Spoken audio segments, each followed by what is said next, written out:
Smile. Farideh Kheradmand. Ms. Saburi angrily put the photograph envelope on the counter. The Photoshop clerk, meeting her for the first time, noticed the client's anger and asked, "Is anything wrong? Take a look at these pictures." She started walking around the shop. On one wall was a photograph of a little girl, in a golden frame. The little girl looked neither happy nor sad. It seemed as if she was waiting for some news to show an expression on her face. On the other wall, there were two bigger framed photographs. One of them was a picture of a smiling man. Slowly, the clerk took the photos out of the envelope and looked at them.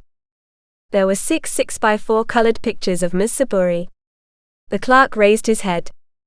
"Forgive me, but what seems to be the problem here?"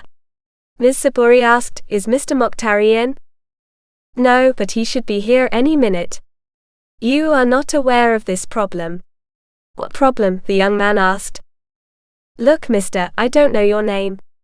Last week I had my picture taken here 3 times. But each time." At this moment a tall, broad-shouldered man with glasses entered. Ms. Saburi interrupted herself, and turned to Mr. Mokhtari. "Here, take a look at these pictures for the 3rd time." The clerk handed the pictures to Mr. Mokhtari. Mr. Mokhtari looked at the pictures. "I don't know what goes on in your dark room." Mr. Mokhtari was about to say something when Ms. Saburi continued, "How could it be possible for the photographs to have the same problem every time? Tell me where in the world one takes a picture 3 times and each time?" Mr. Mokhtari raised his eyebrows and shook his head in disbelief. "Look, Mr. Mokhtari, you know how important this picture is to me." "Yes, I remember you mentioned that you wanted this picture for the magazine. Believe me, I tried my best to develop your ideal smile, but..." Ms. Saburi tightened her scarf under her chin and mumbled with a scornful smile, "My ideal?" Mr. Mokhtari passed his hand over his thinning hair. With a penitent expression, he pushed his glasses up his nose and said, "I am sorry." "Thank you. But your being sorry will not solve my problems. Please think of a solution." Mr. Mokhtari put the pictures back in the envelope. Ms. Saburi paused briefly and said, "Tomorrow is the deadline for sending the photo to Woman magazine. Do you understand?" Yes, madam."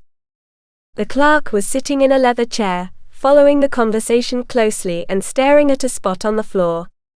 Mr. Mokhtari said, "If you agree, we can try again." Ms. Saburi said with a long sigh, "One more time. But this time please try your best." Mr. Mokhtari nodded and said, "I promise." Ms. Saburi breathed a sigh of relief. Mr. Mokhtari said, "Please get ready to have your picture taken," and waved his hand at the next room. Ms. Saburi went into the room. She stood in front of the mirror and tightened the knot of her scarf. She tucked in a few strands of her smile. Hair that had come out from under the scarf fixed her eyebrows, and practiced her smile in front of the mirror. Before entering the room, Mr. Mokhtari asked, "Are you ready?" Walking toward the stool, Ms. Saburi answered, "Yes." "Please sit up straight on the stool." "Very good. Look at the camera. And now smile." Ms. Saburi looked straight at the camera lens and smiled. "Finished. Thank you. When should I come back to get the photographs?" "Tomorrow evening." The following evening, Mr. Mokhtari wasn't in the store. He had left a note for his clerk to give to Ms. Saburi. The young clerk gave the note to Ms. Saburi. "Dear Ms. Saburi, I didn't know how to give the picture to you in person. I therefore decided to write you a note to apologize. Please don't hold me responsible. I don't know what goes on in that damn dark room. Sincerely, F. Mokhtari." Ms. Saburi's face turned pale. The clerk slid the envelope on the counter toward her, his head lowered. Ms. Saburi carefully took one of the pictures out. "No, this is impossible." Her new photograph was showing her with teardrops on her face.